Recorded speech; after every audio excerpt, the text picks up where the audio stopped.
নমস্কার। দেবদা আবার পারিবারিক গল্পে ফিরতে চলেছেন। এই বিষয়টাকে নিয়ে কিন্তু আবার একটু হালকা জলঘোলা তৈরি হয়েছে যে দেবদা কেন আবার এই ধরনের সিনেমা করতে চলেছেন। তাও আবার লীনা গঙ্গোপাধ্যায় এবং শৈবাল বন্দ্যোপাধ্যায় যারা সাজবাতি করেছিল। দেখুন দেবদার কেরিয়ারে সাজবাতি মানে এমন একটা ছবি হয়েছিল যেখানে দেবদা কিন্তু প্রত্যেকটা বরাবর ইন্টারভিউতে তিনি এটাই বলেছেন যে সাজবাতিতে তার যে চরিত্রটা ছিল সেইটা তিনি এখনো তার ওয়ান অফ দ্য বেস্ট মানে ভালো একটা কাজের মধ্যে তিনি মনে করেন। তা এইটা নিয়ে নানা রকম তর্ক-বিতর্ক চলছে। কয়েকজন নানা রকম মতামত রাখছে রিভিউয়াররা।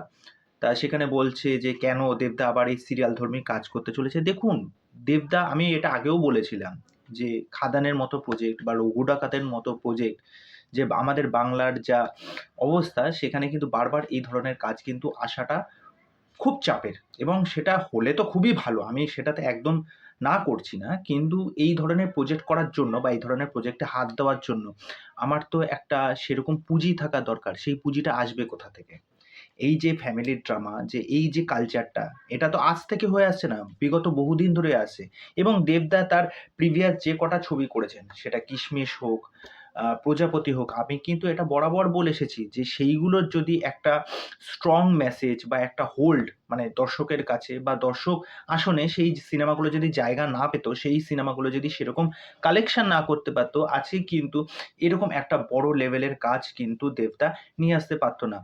কেননা দেবদা এটাও তার প্রত্যেকটা ইন্টারভিউতে জানান, আপনারা হয়তো এটা নিশ্চয়ই জেনে থাকবেন, তিনি যেকোনো একটা ধরা-বাঁধা চরিত্রে কিন্তু বেঁধে থাকতে চান না। মানে তিনি প্রত্যেকবারই চেষ্টা করেন তার চরিত্রটা যেন মানে একটু আলাদা ধরনের হয় প্রত্যেকটা সিনেমার ক্ষেত্রে। সেইজন্য দেখুন 'প্রধানে' কিরকম চরিত্র ছিল, 'কিশমিশে' কিরকম চরিত্র ছিল, 'প্রজাপতি' আবার 2 আসতে চলেছে যেখানে মিঠুন দার সাথে। তারপরে এই যে 'সাজবাতির' মতো একটা ক্যারেক্টার তিনি সেখানে করেছেন। 'জুলফিকারে' তার একটা দারুণ একটা চরিত্র ছিল। তা এটাই হচ্ছে বিষয়। তিনি দেখবেন যে প্রত্যেকটা কাজেই কিন্তু একটা আলাদা, আলাদা নতুনত্ব নিয়ে এসেছে এবং সেইগুলো কিন্তু মানুষ সাদরে গ্রহণ করেছে। তা যেই আর্টিকেলটা বেরিয়েছে, সেই আর্টিকেলটা আপনাদেরকে একটু বলে শোনাচ্ছি। আর এখানে কিন্তু শুধুমাত্র দেবদা না, এখানে কিন্তু শ্রাবন্তী এবং যিশু কিন্তু জুটি বাঁধতে চলেছে এবং দেবদার কিন্তু একটা গুরুত্বপূর্ণ ভূমিকা আছে। টলিউডে ইতিমধ্যেই খবর চাউর, যদিও আনন্দবাজার অনলাইনের কাছে বিষয়টি মুখ খুলতে চাননি অতনু লীলা শৈবাল। লীনা বরাবরই গল্প বলতে ভালোবাসেন পারিবারিক। কি ছোট পর্দা কি বড় পর্দা তার কলমে সম্পর্ক, ভালোবাসা, পারিবারিক নানা স্তর তুলে ধরতে ভালোবাসে। এবারে তার অন্যথা হচ্ছে না। বাড়তি যোগ ছবিতে মনস্তাত্ত্বিক দিকটিও তুলে ধরবেন লীনা। ২ তারকা অভিনেতা ছাড়া আর কারা, কারা থাকছেন? দেব লীনার ছবি 'সাজবাতি' এই যে যেটা আপনাদেরকে বললাম। দেব অতনুর পথ চলা শুরু। এই ছবি দিয়ে এককভাবে বেঙ্গল টকিজের পথ চলা শুরু। লীনার আগামী ছবিতে সেই দেব থাকবেন না। শোনা যাচ্ছে বাকিদের অভিনেতা এখনো বাছাই পর্ব চলছে। অত্যন্ত গুরুত্বপূর্ণ চরিত্রে দেখা যাবে দেবকে। শোনা যাচ্ছে পাশাপাশি সহ-প্রযোজক হিসেবেও ছবির সাথে যুক্ত থাকতে পারেন তিনি। মানে দেব প্রোডাকশন হয়তো এই ছবিটার সাথে যুক্ত হতে পারে। সুতরাং বড় স্কেলেরই হয়তো কাজ হচ্ছে। প্রসঙ্গত এর আগে দেব যিশু একাধিক ছবিতে ভাগ করেছেন যেটা আমরা সকলেই জানি 'খাদান'। দেব শ্রাবন্তীর সাথে একাধিক ছবিতে অভিনয় করেছেন। বহু সফল ছবি হিট জুটি তারা। মাঝে দীর্ঘ সময় তাদের পর্দায় দেখা যায়নি। তাই ত্রয়ীকে পর্দায় দেখার জন্য বাংলা বিনোদন দুনিয়া মুখিয়ে। দেখুন এইটা নিয়ে মোটামুটি একটা খবর ছোট্ট মতো আর্টিকেল বেরিয়েছে। তা যদি এরকম ধরনের কাজ আসে, আপত্তি কোথায়? দেখুন 'খাদানের' মতো out and out commercial cinema young generation যারা আছি বা আমাদের মতো যারা আছে তাদের হয়তো ভালো লেগেছে এবং অনেক বয়স্ক মানুষজন আছে বা এরকম ফ্যামিলি অডিয়েন্স আছে যারা কিন্তু পারিবারিক গল্প দেখতেই পছন্দ করে। তাদের কাছে ওটাই হচ্ছে রসদ।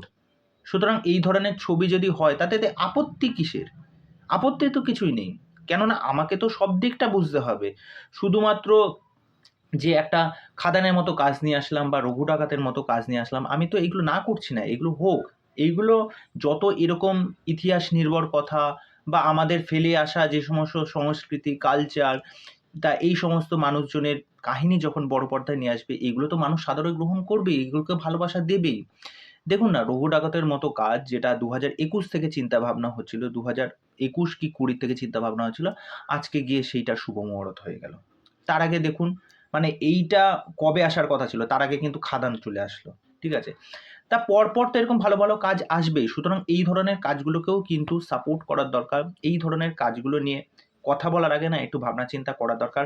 সবসময় এই যে তকমাটা লাগিয়ে দেওয়া যে সিরিয়াল ধর্মী কাজ, প্যান, প্যানে কাজ, ঘ্যান, ঘ্যানে কাজ, এই জিনিসগুলো না ছড়ানোটা ঠিক না, এবং যারা রিভিউয়ার আছেন তাদেরও এই জিনিসগুলো কিন্তু মাথায় রাখতে হবে।